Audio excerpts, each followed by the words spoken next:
এসেছি চলে গিয়েছি। এই নিষ্ঠুরতাগুলো যেন আমাদের সন্তানেরা ভুলে না যায়। বাংলাদেশ ইসলামী ছাত্র শিবির যে আয়োজনটি করেছে সেটির জন্য আমরা তাদেরকে কৃতজ্ঞতা এবং সাধুবাদ জানাই।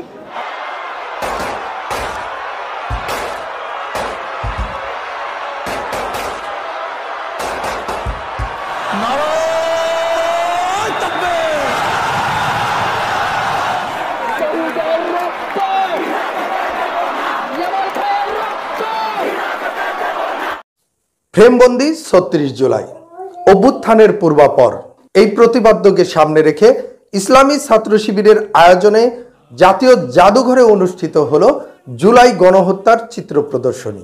এই প্রদর্শনীতে শুধু জুলাই গণহত্যার চিত্রই স্থান পায়নি, বিগত পতিত স্বৈরাচার সরকারের আমলে যে সকল হত্যাকাণ্ড হয়েছে তার চিত্রও এখানে স্থান পেয়েছে।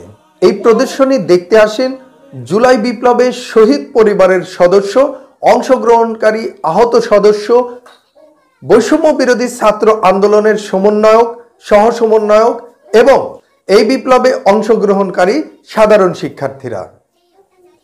এই প্রদর্শনী দেখার পর বিভিন্ন জন বিভিন্নভাবে মন্তব্য করেছেন। একদিকে যেমন ইসলামী ছাত্র শিবিরকে এই আয়োজনের জন্য ধন্যবাদ জানিয়েছেন, অন্যদিকে এই হত্যাকাণ্ডের জন্য পতিত স্বৈরাচার সরকারকে কঠোরভাবে সমালোচনা করেছেন। এই আলোকচিত্র প্রদর্শনী দেখতে আসা কিছু মানুষের মন্তব্য আপনাদের সামনে তুলে ধরার চেষ্টা করছি। দেখে আমার খুব ভালো লাগে। এখানে অনেক কিছু দেখছি যে কিভাবে শহীদ করা হয়েছে। তারপর কিছুক্ষণ আগে একটা ছবি ঢুকলাম মুগ্ধর, তারপর আরেকটা দেখলাম। আমি দাবি করি যে তাদেরকে কেন গুলি করা হয়েছে, ফার্স্ট ওয়ান তাদেরকে কেন গুলি করা হয়েছে আর তারা কেনই বা করবে। আর আমরা একটা চেয়েছি তারা সেটা পূরণ করে দিলেই তো এই ঝামেলা হতো না, কেন সেরকম করবে। আর তারপর আবার মিথ্যা বলে। আয়োজনটা যেখানে হচ্ছে ন্যাশনাল মিউজিয়াম, জাতীয় জাদুঘর শাহবাগ, এই শাহবাগে তো আমরা 13 সালে ফ্যাসিবাদের প্রতিধ্বনি শুনেছিলাম, কিন্তু আজকে সেই শাহবাগে দাঁড়িয়ে ইসলামী ছাত্র শিবিরের এই অনবদ্য আয়োজনটি প্রমাণ করে কোরআন শরীফের সেই আয়াত যে সত্য সমাগত, মিথ্যা অপসারিত এবং মিথ্যার পতন অবশ্যম্ভাবী। ওয়াকুলজা আল হাক ওয়া জাহাকাল বাতিল ইন্নাল বাতিলা কানা যাহুকা। খুব সুন্দর একটা আয়োজন। যেহেতু আমি ঢাকা ইউনিভার্সিটিতেই থাকি, আন্দোলনটা খুব নিজের চোখে দেখেছি। পুরো আন্দোলনে অংশগ্রহণ করেছি আমি আমার 2 মেয়েকে নিয়ে। তো পুরো ডিটেলস দেখে আমার মনে হলো যে এরকম জিনিস আরও হওয়া দরকার। আমাদের জেনারেশন যেন কখনো না ভুলে যায় আমাদের সন্তানদের বীরত্বগাথা, আমাদের সন্তানদের ত্যাগ, ফ্যাসিস্ট সরকারের যে নিষ্ঠুরতা, এই নিষ্ঠুরতাগুলো যেন আমাদের সন্তানেরা ভুলে না যায়, আমাদের জেনারেশন যেন ভুলে না যায় যে স্বৈরাচার হাসিনার যে সেই নির্মম নির্যাতন। তো বাংলাদেশ ইসলামী ছাত্র শিবিরের এই আয়োজন দেখে আমার মনে হয়েছে যে এই আয়োজন থেকে অনুপ্রেরণা নিয়ে আমাদের আরও বেশি এই ধরনের আয়োজন করা। আমি জাদুঘরে আজকে ঢোকার পর থেকে এই পুরো সময়টা যতক্ষণ জাদুঘরে ছিলাম, আমি ৩৬ জুলাই থেকে ক্রমশ আমি জুনের 5 তারিখ পর্যন্ত আমি পিছনে ফিরে গিয়েছি এবং আমাদের জাতীয় জীবনে মাঝে মাঝে যে আমাদের সুখগুলো রয়েছে, আমাদের দুঃখ স্মৃতিগুলো রয়েছে, সেই দুঃখ স্মৃতিগুলোকে জাগিয়ে রাখতে হয়। আমরা কোথাও যেন 5ই আগস্টের পরে আমাদের গত 16 বছরের আওয়ামী নির্যাতন, নিপীড়ন, গুম, খুন, হত্যা, এই যে এক ধরনের কোস্টার চালিয়েছে মানুষের জনজীবনের উপরে, মানুষকে মানুষ হিসেবে মানবিক যে মর্যাদাটি, সেই মর্যাদাটি পর্যন্ত সেখানে ভুলুণ্ঠিত হয়েছিল। সেই জিনিসগুলো আমরা কোথাও না যেন ভুলে গিয়েছিলাম।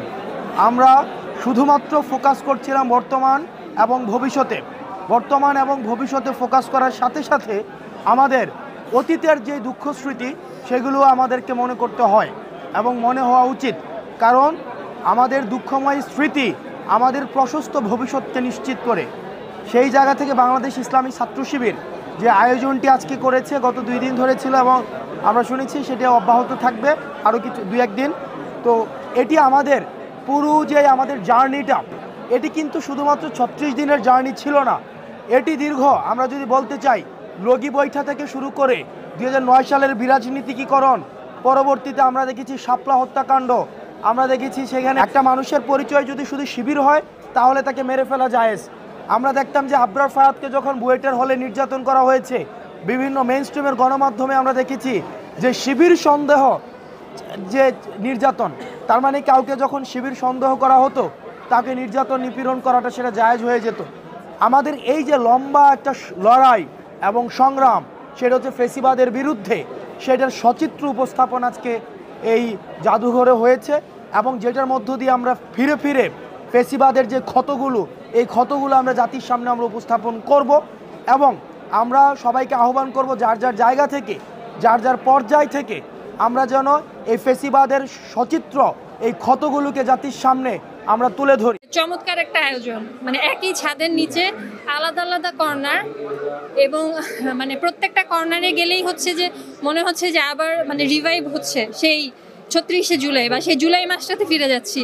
এবং যারা হচ্ছে এমন যদি কেউ হয়ে থাকে যে সঙ্গত কারণেই সেই সময় মাঠে নামতে পারেনি, তাদের সবার উচিত এখানে আসা। যদি আসে, এখানে একই ছাদের নিচে পুরো আন্দোলনের সময়টাকে দেখা হয়ে যাবে এবং আমার কাছে এটাই মনে হচ্ছে যে সবার আসা উচিত। আমি যেহেতু ব্যক্তিগতভাবে আমার পরিবারে থেকে ছোটবেলা থেকে যেহেতু আমার দেখার সুযোগ হয়েছিল, আমার কাছে সবসময় মনে হয়েছে যে শিবির একটা আদর্শিক সংগঠন এবং ওনাদের মধ্যে মানে আমার যেটা মনে হয় যে মানে ওনারা যেহেতু দেশপ্রেমের বিষয়টাতে কোনো কম্প্রোমাইজ করে না, অন্যান্য পার্টিগুলো হয়তো বা এই কারণেই ওনাদেরকে একটু মানে নিচের দিকে দাবায় রাখতে চায়। অত্যন্ত গুরুত্বপূর্ণ একটা প্রদর্শনী, এটা আমরা নিজেরাও যখন করেছি তখনও বিভিন্ন জায়গা থেকে জিনিস জোগাড় করেছি, কিন্তু এখানে আমি অনেক ছবি দেখছি যেগুলি এর আগে আমি আন্দোলনে দেখিনি এবং এই জিনিসগুলি জড়ো করা, এই জিনিসগুলিকে প্রামাণ্য দলিল হিসেবে ধরে রাখা এবং এইগুলির ভিত্তিতে আমাদের দেশে ন্যায় বিচার যাতে আসে সেটা আমি আশা করি। আলোকচিত্র প্রামাণ্য দলিল, যারা এই ছবিগুলি তুলেছে তারা সেই জায়গায় ছিল বলেই এই কাজ করতে পেরেছে, তারাও সাহসী কাজ করেছে। কিন্তু এখানে অনেক কিছু আছে যেগুলি অস্বীকার করা হবে, আমাদের ভোলানোর চেষ্টা করা হবে, সেইটা যাতে না হতে পারে সেই কারণে এই কাজগুলি দরকার এবং এই জিনিসগুলি লিপিবদ্ধ করাটা অত্যন্ত প্রয়োজন। যারা রাজপথে ছিল তারা কখনোই এই জিনিসটা ভুলবে না, যারা এত বছরের স্বৈরাচারের ভুক্তভোগী তারাও কখনো এই জিনিসটা ভুলবে না। কিন্তু এটা তো ঠিক যে ইতিহাসকে বিকৃত করা হয়, এত বছর ধরে করা হচ্ছিল এবং এখনও নিশ্চয়ই আমরা যদি সক্রিয় না থাকি তাহলে ইতিহাসকে বিকৃত করার চেষ্টা করা হবে। সেই কারণে এরকম প্রদর্শনী অত্যন্ত গুরুত্বপূর্ণ এবং এই প্রামাণ্য দলিলগুলি আমরা ব্যবহার করে যারা এর জন্য দায়ী তাদেরকে বিচারে আনা হবে। ইসলামী ছাত্র শিবিরের এই আয়োজনকে বিভিন্ন মানুষ বিভিন্নভাবে আখ্যায়িত করলেও বিভিন্ন বুদ্ধিজীবী মহল এবং বৈষম্য বিরোধী ছাত্র আন্দোলন থেকে শুরু করে শহীদ পরিবার এটাকে ইতিবাচক হিসেবে দেখেছেন। সেই সাথে এই হত্যাকাণ্ডের বিচার তারা দাবি করেছেন। ইসলামী ছাত্র শিবিরের এই আয়োজন অনন্য হয়ে থাকবে বলে সাধারণ শিক্ষার্থীরা মন্তব্য করেছেন। আপনারা আপনাদের মন্তব্য আমাদের কমেন্ট বক্সে জানাবেন। আপনাদের মূল্যবান মন্তব্য আমাদের এগিয়ে চলার প্রেরণা হয়ে থাকবে বলে আমরা আশা করছি।